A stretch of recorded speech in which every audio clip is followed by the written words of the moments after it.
শুধু দর্শক বন্ধু, আপনারা দেখছেন একে নিউজ বাংলা। দুটি ঈদের নামাজ মনুমেন্টের পাশে ময়দানে হতো আগে, তারপরে সেটা চেঞ্জ হয়ে রেড রোডে হয়, দীর্ঘদিন ধরে হয়ে আসছে। বিজেপি সরকার ক্ষমতা আসার পরে বলেছেন যে রাস্তাঘাট আটকে নামাজ পড়া যাবে না, আপনারা ব্রিগেডে নামাজ পড়ুন। মুসলমানদের কোনো অসুবিধা নেই, তারা কিন্তু ব্রিগেডে নামাজ পড়েছেন। প্রধানমন্ত্রী আসছেন, বিশ্ব যোগ দিবস, সেই রেড রোডে কাজ চলছে, প্যান্ডেলের কাজ চলছে, 7 দিন রাস্তাটা আটকে থাকবে। কোনো মুসলমান কিন্তু কখনোই বলেনি যে আমাদেরকে নামাজ পড়তে দিল না, অথচ প্রধানমন্ত্রী এসে যোগাসন করছেন। কোন মুসলমান বলতে শুনেছেন? কোন মুসলমান বলেছেন, তুলনা করেছে যে আমাদেরকে দেওয়া হয়নি, কেন প্রধানমন্ত্রী এসে 7 দিন আটকে রেখে দেবে? কিন্তু কিছু কুচক্রী আর কিছু দালাল মিডিয়া, তারা এটা নিয়ে কিন্তু বারবার ঘুরিয়ে ঘুরিয়ে বিতর্ক সৃষ্টি করছে। এই নিয়ে যে আমাদের রাজ্যের পঞ্চায়েত মন্ত্রী দিলীপ ঘোষ মহাশয়ের মন্তব্য অত্যন্ত দুঃখজনক। আজকে এসছি কলকাতা বিধানসভায়, প্রত্যেক বিধায়ক সজল ঘোষ, সন্তু পান, তরুণজ্যোতি তেওয়ারি সবাই কিন্তু সংবেদনশীল মন্তব্য করেছেন এবং বলছে যে যোগাসন এটা শুধু একটা সম্প্রদায়ের জন্য নয়, এখানে সবাই আসতে পারবে, সবাই এসে এই যোগাসন করতে পারবে, হিন্দু মুসলিম জৈন খ্রিস্টান সবাই কিন্তু করতে পারবে।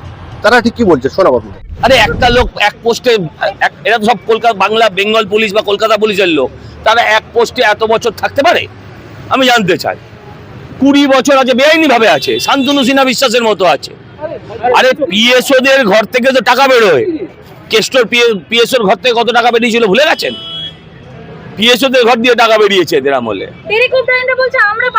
তো দিক না, সকালে কে দেবে? ডেরেক, আর রাতে মদন দা, কোনো অসুবিধা নেই। দুপুরবেলা কুণাল ঘোষ, রাত্রে কুণাল, কল্যাণ আর মদন। দারুণ শিফটিং। 8 ঘন্টা ডিউটি না 12 ঘন্টা, ক ঘন্টা জেনে নিও। আরে বেকার হয়ে গেছেন উনি, এখন হকার নিয়ে ছাড়া কি করবেন? উনি তো নিজেই বেকার হয়ে গেছেন, হকার আন্দোলন নিয়ে রাস্তায় নামলেন। হ্যাঁ, 2 বছর আগে উনি হকারের ভেঙেছিলেন হাসাম বাজারে, তখন মনে ছিল না? অবশেষে ত্রাণ দুর্নীতিতেও নাম জড়ালো ভাইপো, বাকি রইল কি? কিছুই না। আর বাকি কি রইলো? জেল যাওয়াটা বাকি রইলো, ওটা চলে যাবে যে কোনো দিন। এটাই তো আমার বক্তব্য। যাদের নামাজ নিয়ে কথা উঠছে তাদের মুখে কোনো আওয়াজ নেই। তারা বলছে আমরা ব্রিগেডে খুশি, তারা বলছে আমরা যোগায় বসবো। হ্যাঁ, আর কিছু মিডিয়া আর ওই সিপিএম তৃণমূল এরা এখন ভাবছে যেভাবে হোক মুসলমান ভোট ধরতে হবে। মুসলমানরা বুঝতে পেরেছে তারা জাতীয়তাবোধের পেছনেই থাকবে, রাষ্ট্রবাদের সঙ্গেই থাকবে। এটা একবারই হবে, এটা প্রধানমন্ত্রী আসছে একবারই হবে। যে কোনো মুহূর্তে বৃষ্টির আবহাওয়া চলছে, ব্রিগেডে করলে যে কোনো মুহূর্তে বৃষ্টি হতে পারে, যে কোনো মুহূর্তে সেটা নষ্ট হতে পারে। আর এটা হবে অল্প কয়েক ঘন্টার। আপনি আসবেন, আপনার এই ভুঁড়িটা কমিয়ে দেওয়া হবে। ঋতব্রত বন্দ্যোপাধ্যায়কে স্বীকৃতি দিল হাইকোর্ট, বলল যে উনি আপাতত বিরোধী দলনেতা। আমরাও দিলাম, মেনে নিলাম, আমরা এলপি বলে ডাকবো। বন্দ্যোপাধ্যায়, অভিষেক বন্দ্যোপাধ্যায় কি হবে? ওদের কি হবে? কি ওদের বাড়ির উল্টো দিকে তো কালীঘাট আছে, দুটো কলাইয়ের থালা নিয়ে বসে বললেই ঝামেলা মিটে যায়। আবার কি হবে? উদয়ন গুহ তো গ্রেফতার, সুশান্ত ঘোষ গ্রেফতার, এখনো ভাইপো বাইরে, দুর্ভাগ্যের।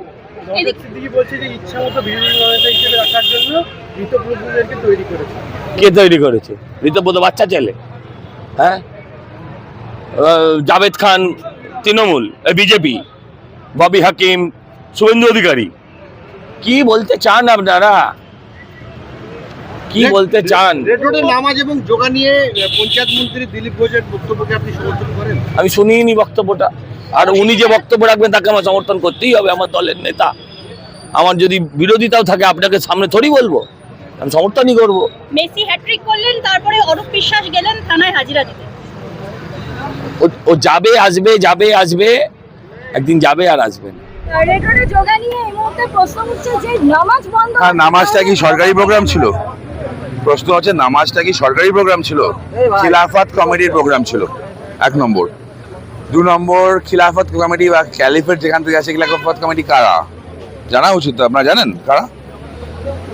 ইন্ডিয়ান ফ্রিডম স্ট্রাগলের সাথে খিলাফতের কি সম্পর্ক ছিল? খিলাফত ছিল মিডল ইস্টে ওটোমান ট্রাইবের যখন রাজত্ব চলে যায়, রুল অফ খলিফা প্রতিষ্ঠা করার জন্য, অর্থাৎ মুসলিম রুলারের রুল প্রতিষ্ঠা করার জন্য ক্যালিফেট মুভমেন্ট স্টার্ট হয়। তার ইন্ডিয়ান ভার্সনের নাম হচ্ছে খিলাফত।